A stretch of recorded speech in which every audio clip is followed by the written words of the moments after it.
दक्षिणी लेबनान में एक और विध्वंसक हमला हुआ है। नाकुरा में हिजबुल्लाह का ठिकाना तबाह हुआ है। आईडीएफ ने हिजबुल्लाह के ठिकाने को बम से उड़ा दिया। रेस्टोरेंट में हिजबुल्लाह ने बना रखा था ठिकाना।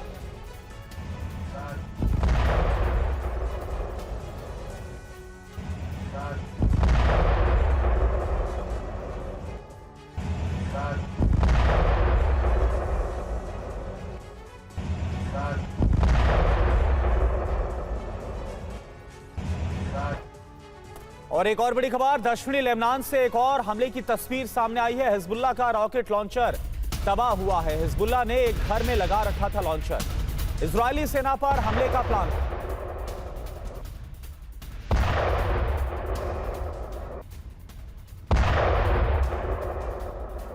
और एक और बड़ी खबर, इजरायल का हिजबुल्लाह पर बड़ा हमला।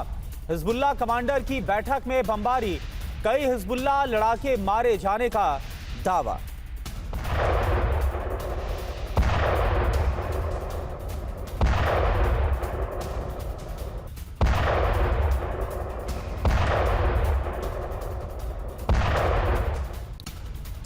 और एक और बड़ी खबर, दक्षिणी लेबनान में तबाही की तस्वीर। गाजा जैसा नजर आ रहा है दक्षिणी लेबनान। आईडीएफ के हमले में दक्षिणी लेबनान तबाह हो गया। कई इलाकों में बमबारी से घर जमींदोज।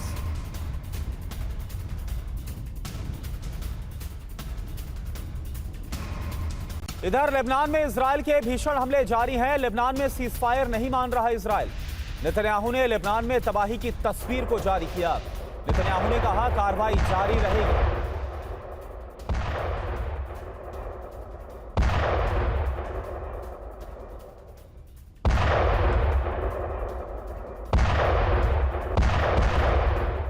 और एक और बड़ी खबर, ईरान से बातचीत पर ट्रंप का बड़ा दावा। ईरान के साथ डायरेक्ट बात का दावा। ईरान के साथ फोन पर बात जारी है।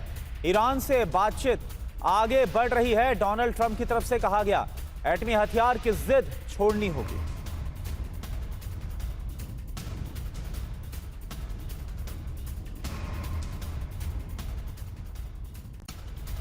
और एक और बड़ी खबर, ईरान पर फिर से हमला कर सकता है अमेरिका। ईरान पर बड़े हमले की तैयारी में यूएस सेना। ईरान को डील के लिए मजबूर करना चाहता है अमेरिका। अभी तक बातचीत से नहीं निकला है कोई भी नतीजा।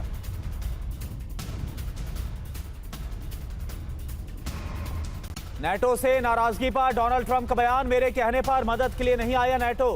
ट्रंप की तरफ से कहा गया नेटो की वजह से झुंझलाया हुआ था।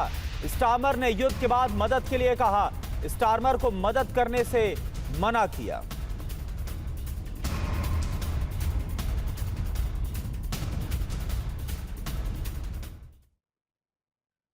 तो 3 जनवरी को मादुरो का अपहरण, फिर 28 फरवरी को खामनेई की हत्या के जरिए डोनाल्ड ट्रंप की मंशा अपने सभी विरोधियों को अमेरिका की ताकत दिखाना था। कोशिश थी दुनिया के बड़े तेल भंडार पर कब्जे की, ताकि सुपर पावर के वर्चस्व को और मजबूत किया जा सके। लेकिन ईरान में ट्रंप का दांव उल्टा पड़ गया। 39 दिन की जंग के बाद जो समीकरण बन रहे हैं, उसने न सिर्फ अमेरिका की पेट्रो डॉलर व्यवस्था के सामने चुनौती खड़ी कर दी है, बल्कि दुनिया का वर्ल्ड ऑर्डर बदलने के संकेत मिलने लगे। इसकी पहली कड़ी बनने वाला है यूएई, जिसने ओपेक से अलग होने का ऐलान कर दिया। और इससे न सिर्फ वॉशिंगटन बल्कि पूरी दुनिया में खलबली मच गई। यूएई ने ओपेक और ओपेक प्लस संगठन से खुद को अलग करने का फैसला किया है, जो 1 मई से लागू होगा। यूएई की माने तो इस फैसले की वजह उसके अपने राष्ट्रीय हित और क्षेत्र में मौजूद अस्थिरता है। लेकिन एक्सपर्ट्स इसकी असल वजह ईरान का डर और अमेरिका के प्रति अविश्वास मान रहे हैं। ओपेक का गठन साल 1960 में हुआ था। गठन के वक्त इसमें कुल 5 सदस्य थे, जिसमें ईरान, इराक, कुवैत, सऊदी अरब और वेनेजुएला शामिल था। गठन के 14 साल के बाद 1974 में पेट्रो डॉलर व्यवस्था की शुरुआत हुई। एक ऐतिहासिक समझौते के तहत सऊदी अरब ने अपने तेल की बिक्री केवल अमेरिकी डॉलर में करने पर सहमति जताई, और इसके बाद से संगठन पर अमेरिका का अप्रत्यक्ष नियंत्रण माना जाता है। आज की बात करें तो यूएई के अलग होने से पहले इस संगठन में शामिल देशों की संख्या 12 थी। ओपेक देशों के पास दुनिया के कुल तेल भंडार का करीब 80% तेल मौजूद है, लेकिन कच्चे तेल के वैश्विक उत्पादन में इनकी हिस्सेदारी महज 40% है। दरअसल ओपेक देश का एक निश्चित मात्रा में तेल का उत्पादन करते हैं, ताकि बाजार में तेल की कीमतें कंट्रोल कर पाएं। संगठन पर सऊदी अरब का प्रभाव सबसे ज्यादा है। ऐसे में माना जाता है कि इससे जुड़े फैसले भी सऊदी ही लेता है। सऊदी अरब पर अक्सर अमेरिकी हितों के मुताबिक फैसले लेने का आरोप लगता रहा है। अरब में अमेरिका सऊदी अरब को सुरक्षा देता है और बदले में यूएस हितों के हिसाब से सऊदी अरब ओपेक में फैसला लेता है। अमेरिका दुनिया का सबसे बड़ा तेल उत्पादक देश है।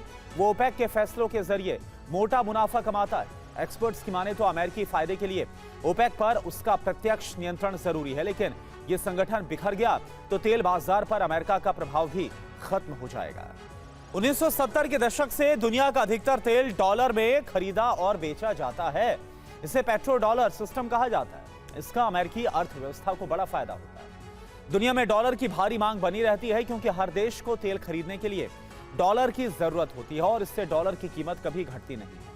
तेल बेचने वाले देश जो डॉलर कमाते हैं वो उस डॉलर को वापस अमेरिकी बैंक्स या सरकारी बॉन्ड्स में निवेश कर देते हैं, जिससे अमेरिका को एक नहीं बल्कि कई फायदे होते हैं। इससे अमेरिका को अपना खर्च चलाने के लिए सस्ता कर्ज मिल जाता है। डॉलर की कीमत ज्यादा होने की वजह से उसे दूसरे देशों से सामान आयात करना बेहद ही सस्ता पड़ता है, जबकि दूसरे देशों को अमेरिका से माल ऊंची कीमतों पर खरीदना पड़ता है। अब अगर डॉलर की जगह चीन की मुद्रा युआन में तेल खरीदा जाए और बेचा जाता है तो पेट्रो डॉलर व्यवस्था धराशायी हो जाएगी। अब इससे होगा क्या? सबसे पहला असर अमेरिकी डॉलर की मांग पर नजर आएगा। अगर दुनिया को तेल के लिए डॉलर की जरूरत नहीं रहेगी तो डॉलर की वैश्विक मांग भी कम हो जाएगी। वो एक सामान्य देश की मुद्रा की तरह बन जाएगी। जब देशों के पास जरूरत से ज्यादा डॉलर नहीं होगा तो यूएस बैंकों और सरकारी बॉन्ड्स में निवेश करना बंद कर देंगे। डॉलर की मांग घटते ही उसकी कीमत भी गिर जाएगी। अमेरिका के लिए दुनिया से सामान आयात करना महंगा हो जाएगा। वहीं जिन देशों की मुद्रा अमेरिका से मजबूत है उसके लिए अमेरिकी सामान सस्ता हो जाएगा, जिससे अमेरिका में महंगाई बढ़ेगी और साथ ही अमेरिका को अपना 39 से 40 ट्रिलियन डॉलर का कर्ज चुकाने के लिए निवेशकों को ज्यादा ब्याज देना होगा और अर्थव्यवस्था बर्बादी की कगार पर पहुंच जाएगी।